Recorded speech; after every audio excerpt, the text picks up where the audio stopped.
देखिए 2019 में जब इलेक्शन हुआ था तो मोदी ने उस इलेक्शन के फ़ौरन बाद आके 370 ये जो कॉन्स्टिट्यूशनल कू कश्मीर में किया था ये उस वक़्त कर दिया था। अभी भी इनके मुंह को खून लगा हुआ है।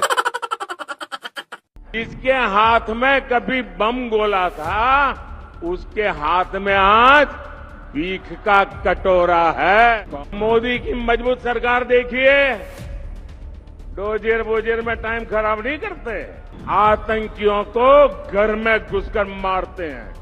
आपको क्या लग रहा है कि अगर मोदी साहब इलेक्शन जीत जाते हैं, वो कह रहे हैं अब की बार 400 पार, यानी कि 400 से ज्यादा सीटें लेना चाह रहे हैं वो, तो अगर फर्ज करें उनको 400 नहीं भी मिलती, वो दोबारा अक्सरियत लेके हुकूमत बना लेते हैं, तो आप समझते हैं कि पाकिस्तान के साथ ताल्लुकात में कशीदगी पैदा होगी या बेहतरी होगी? अखंड भारत वाला जो मंसूबा है वो आज की पैदावार नहीं है, ये 1925 से सरवारकर के ज़माने से चल रहा है और ये हमेशा से अंडर द सरफेस, जैसे कहते हैं विनियर जो सरफेस था उसके नीचे मौजूद था। इसलिए मैं नहीं समझता कि इस वक्त मोदी सरकार अपनी तीसरी जो उनकी टर्म है उसमें उस एजेंडा से हटेंगे अगर वो जीत जाते हैं तो। ये हिंदू डंडे लेके मुसलमानों के घरों में, मैं अगले दिन देख रहा था सोशल मीडिया पे कि क्रिश्चियन के पीछे पड़े थे कि बाइबल को फाड़ो और ये कहो और वो करो, और साथ वो उसको मार भी रहा था। तो इसलिए, लेकिन मैं ये समझता हूँ ना कि ये जो इंडियन रऊनत है और ये जो इजरायली रऊनत है और ये जो अखंड भारत का जो कॉन्सेप्ट लेके बेशर्मी के साथ आए हैं और दूसरी कंट्रीज़ की कोई रिस्पेक्ट नहीं है, बॉर्डर का ख्याल नहीं है, इसकी एक बैकग्राउंड है। मैं सिक्योरिटी काउंसिल के रेजोल्यूशन को भी इजराइल जूती की नोक पे रखता है। दैट इज़ द रीज़न कि इंडिया में ये जुर्रत है कि वो अपनी पार्लियामेंट के अंदर वो नक्शा लगाता है जिसके अंदर सोवरन कंट्रीज़ भी शामिल हैं। तो इसलिए मैं ये समझता हूँ कि जब तक इनके पीछे अमेरिका के डीप स्टेट जो इंस्टीट्यूशंस हैं उनकी बैक है और वो उनको आगे लगा के रख रहे हैं, उस वक्त तक ये दंदनाते फिरेंगे। कि ये मौक़िफ़ इतना गैर कानूनी है, इतना अटर वायलेशन ऑफ इंटरनेशनल लॉ है कि इंटरनेशनल लॉयर्स जो इंडिया के अंदर हैं वो तक बोल पड़े हैं कि ये मौक़िफ़ जो इसकी समझ में नहीं आ रही, हम कैसे इंटरनेशनल लॉ की वायलेशन अगर ये पाकिस्तान करे, अगर ये पाकिस्तान पे बहुत मलबा आ जाएगा। पाकिस्तान ये कहे जी कि जूनागढ़ की जो रियासत है उसने पाकिस्तान के साथ इल्हाक का ऐलान किया था 1947 में, तो हम जो है वो जूनागढ़ को अपनी रियासत में शामिल करेंगे तो ये तो हम पे सैंक्शंस लगवा देंगे इंडिया वाले। तो चले हम अरब दोस्तों को बाद में बता देंगे, ईरान के प्रेसिडेंट को तो बता सकते हैं ना कि भाई ये देखो ये इन्होंने पार्लियामेंट में एक नक्शा लगाया हुआ है, आप खुशकिस्मत हैं कि उसमें ईरान शामिल नहीं है, लेकिन ईरान के तकरीबन तमाम हमसाये जो हैं वो उसमें शामिल हैं। तो इस तरह हम एक डिप्लोमेटिक कैंपेन तो शुरू कर सकते हैं। कैंपेन तो करने के बहुत सारे तरीके हैं। एक चीज़ जो हम नहीं करते हैं वो ये है कि हम, आपको याद होगा कि जब टेररिस्ट इंसिडेंट होते थे तो इंडिया खाली डोजियर नहीं बनाता था, लेटर रोगेटरी बनाता था, वहाँ किसी कोर्ट में केस फाइल करके। जी, बिल्कुल, और उसके मतलब याद है आपको? जी बिल्कुल बिल्कुल। तो हमें भी उस किस्म के डोजियर बनाने चाहिए, कोई अखबारों की तराशे नहीं बल्कि प्रॉपर डोजियर, क्योंकि हमारे ऊपर तो ज़्यादा, आप देखें ना इस खाली टेररिज्म में, ईरान के सदर की तरफ आता हूँ, लेकिन टेररिज्म के हवाले से अगर आप देखें तो जिस तरह पाकिस्तान के अंदर उन्होंने घुस के मारा है, 20 लोग मारे हैं पाकिस्तान में, जिनके 2 के तो हमारे पास मुकम्मल सबूत हैं और अब गार्डियन की रिपोर्ट ने भी कर दिया है। तो हमें उन सब के मुकम्मल एक बाकायदा बनाने चाहिए लेटर रोगेटरीज, केस फाइल करके अदालत में और पूरे बना के वो हम इंटरपोल में भेजें, बाकी जगहों पे दुबई वगैरह में जहाँ तो सब जगह जहाँ पे भेजें। एक तो वो चीज़ मैं ये कहता हूँ कि हम टेररिज्म के हवाले से मेरे ख्याल में इंडिया मंत्रा उनके डॉक्टर जयशंकर हर वक्त कहते हैं कि पाकिस्तान जो है वो पाकिस्तान क्रॉस बॉर्डर टेररिज्म कर रहा है, पर कहाँ इंडिया में टेररिज्म नज़र आ रहा है? वहाँ तो कोई टेररिज्म नहीं है, सारा टेररिज्म तो हमारे अंदर हो रहा है और वो भी स्टेट टेररिज्म हो रहा है, बाकायदा इंडिया कर रहा है। तो इस वजह से आई थिंक डिफेंसिव होने की बजाय we need to be a little bit more offensive on this.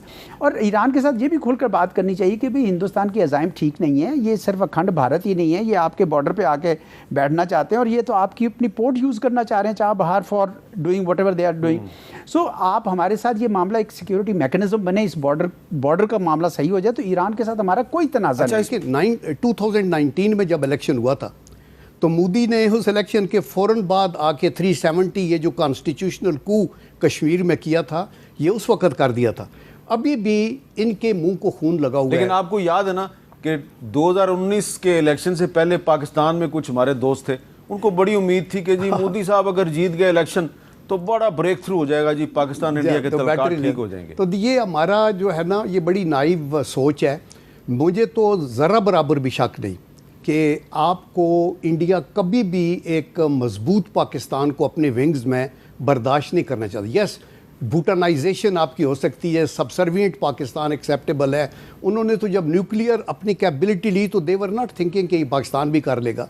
तो अल्लाह का करम है, हम अपने तौर के ऊपर अपनी डिफेंस के लिए तो रेडी हैं, लेकिन हमें अपनी इंटरनल वीकनेसेस को भी सोचना होगा, उनको आइडेंटिफाई करना होगा और उनको कवर करना होगा। लास्ट में ये कहना चाहता हूँ कि देखें, बीजेपी का गुजरात में खून इनको मुंह में लगा और इनको पता लगा कि जब मुस्लिम बैशिंग या पाकिस्तान बैशिंग होगी तो वोट मिलेंगे, और हमें कभी भी अच्छाई की तवक्को नहीं रखनी चाहिए। लेकिन जो कायद-ए-आज़म मोहम्मद अली जिन्ना ने हमें कहा कि हर किसी से अच्छे रिलेशन रखें, स्पेशली सुपर पावर्स और नेबर्स के साथ, तो वी डोंट वांट, हम ये नहीं कहते कि हमें चाहिए, लेकिन हमारी बेसिक जो चीज़ है वो कश्मीर है उसके ऊपर, और सेकेंडली इनके इन रवैयों के को हमें मोहतात तरीके से देखना होगा।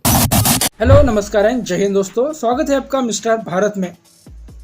जब से नरेंद्र मोदी भारत के प्राइम मिनिस्टर बने हैं तब से पाकिस्तान एक कदम नहीं बल्कि 100 कदम पीछे जा चुका है। 2014 के बाद पाकिस्तान को हर बार और हर मामले में मुंह की खानी पड़ी है।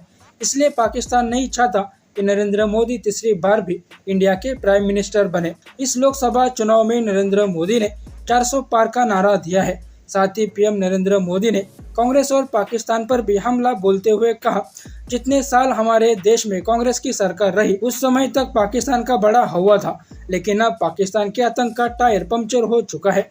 जो देश कभी आतंकी एक्सपोर्ट करता था वो आटे के इंपोर्ट के लिए दर दर भटक रहा है। जिनके हाथ में कभी बम और गोला था उनके हाथ में आज भीख का कटोरा है। कांग्रेस की कमजोर सरकार आतंक के आकाओं को डोजियर देती थी और फिर कहते थे कि हमने पाकिस्तान को डोजियर दे दिया है।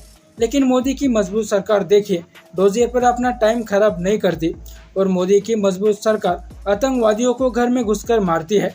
मोदी ने आगे कहा कि आज भारत में कांग्रेस कमजोर हो रही है, यानी सूक्ष्मदर्शी यंत्र लेकर भी कांग्रेस को ढूंढना मुश्किल हो गया है। लेकिन मजे की बात यह है कि यहाँ पर कांग्रेस मर रही है और वहाँ पर पाकिस्तान रो रहा है। पीएम मोदी ने आगे कहा, आपको पता चला होगा कि अब कांग्रेस के लिए पाकिस्तानी नेता दुआ कर रहे हैं। शहजादे को पीएम बनाने के लिए पाकिस्तान उतावला है। कांग्रेस तो पाकिस्तान का मुरीद है ही। उन्होंने कहा कि पाकिस्तान और कांग्रेस की ये पार्टनरशिप अब पूरी तरह से एक्सपोज हो गई है। देश के दुश्मनों को आज भारत में मजबूत सरकार नहीं चाहिए, देश के दुश्मनों को 2014 के पहले की सरकार चाहिए। इसके साथ ही पीएम मोदी ने मुस्लिम घुसपैठियों पर भी हमला बोला है। इसलिए पाक मीडिया में ये बातें चल रही है कि मोदी के तीसरे टर्म में ना जाने क्या क्या हो जाएगा और इनको अखंड भारत का भी डर सता रहा है। 2019 में दूसरी बार पीएम बनते ही नरेंद्र मोदी ने कश्मीर से आर्टिकल 370 हटाकर पाकिस्तान को और अपने विरोधकों को शॉक दे दिया था। इसलिए पाकिस्तान अब इस बात से डरा हुआ है कि इस बार भी पीएम बनते ही मोदी ना जाने क्या करने वाले हैं, और न्यूज रूम में बैठकर पाकिस्तानी इस पर अपना दिमाग लगा रहे हैं।